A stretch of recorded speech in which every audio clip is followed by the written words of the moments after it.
Hi, everyone. Adrienne Lange, the Chief Advancement Officer for Latinos Progresando, one of the organizations in the California Pink Line e-hub, part of the steering committee, and an organization that specializes in immigration, culture, and coalition building.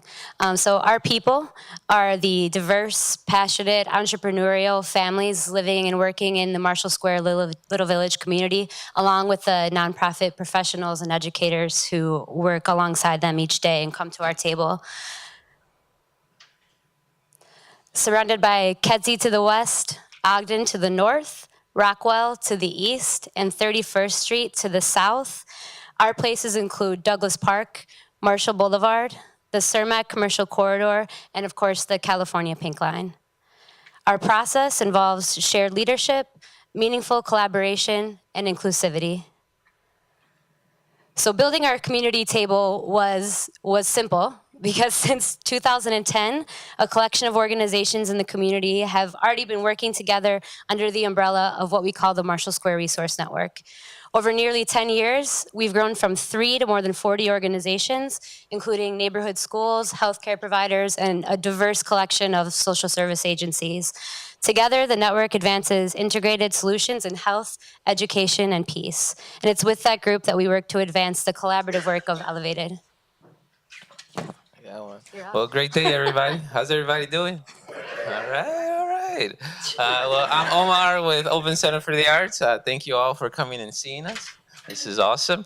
One of the things that we are working with is just to connect the art to the community, and that's all we focus on. Open Center for the Arts is just an organization with local artists that are unified to just create beautiful stuff. Now, these are murals that were created by 4 artists from the community to be put under the viaduct. As you can see, the focus is all water.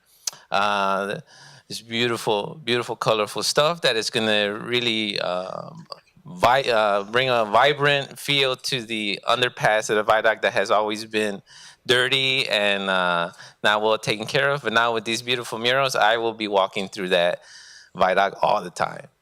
So let's see. So one of the things that we do is the Marshall Square Little Village community is said to be the second largest Mexican community in the United States. And one of the things that we always promote is the culture of the Mexican community. And this right here is a hummingbird, which is a representation of water to our indigenous roots. And this was created by students from Hammond Elementary School with an artist, a Mexican artist from the community that supported in making this happen, which is an awesome piece of art. What do you just think? Awesome. It was 6th, 7th, and 8th graders. Just let's see what's next. I don't know. We're just connecting. That's the last one. Oh, that's the last one. The other thing that we do is we really look for ways that art can connect the whole community as a whole. Regardless if it's the majority of the community is Mexican, we are open to everybody, never sectioning or leaving anyone out. So we have created projects like the walkability study to see how the community can come together and see how we can improve our sidewalks, our streets, and everything around us for ourselves, for our children, and for anyone that needs accessibility. Is that awesome? And also to remind everybody that we need some art on all this neighborhood. Another way that we do is we do projects that connect all the schools in the neighborhood. So we have a project that's called the Wild Marshall Square Sculpture Project, which I just finished coming from.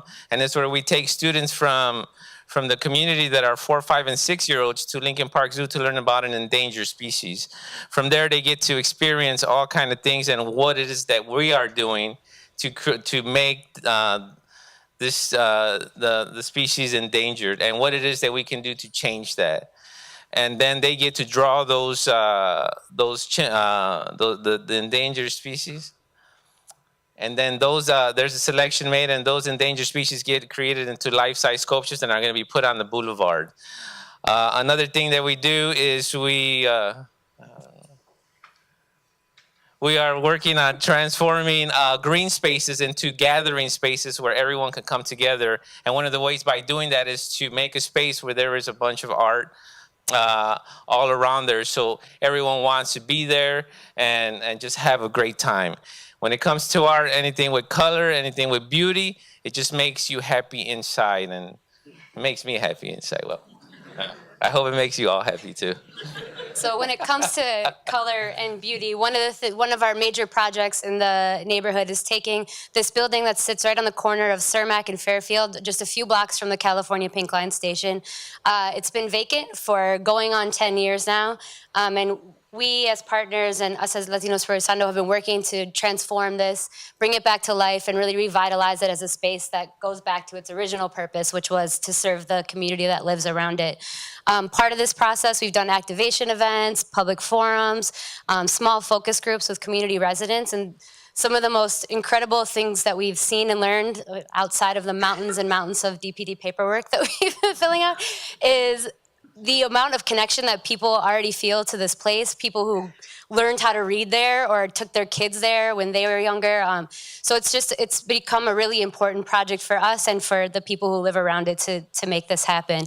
You can see there one of the pictures, we worked with some partners, including Open, to put up some artwork on the side of the building created by some of the residents that we invited out, and then some who just came through and chipped in. Actually, one Sunday I was grocery shopping, and one of the gentlemen who lives just on the building right behind sent me a photo. He texted me a photo of his granddaughter standing in front of a little piece that she had made. So people are really looking at this as their own.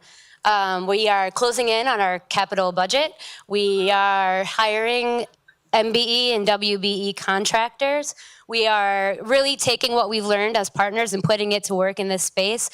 We have Esperanza Health Centers, also part of our Pink Line Hub, coming in as partners. So from one space, we're going to be able to provide immigration legal services, mental health, education, and wellness, and really just have a place for people to grow and learn and come together right in their own neighborhood.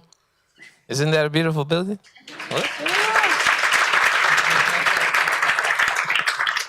That's it. Thank you. Thank you.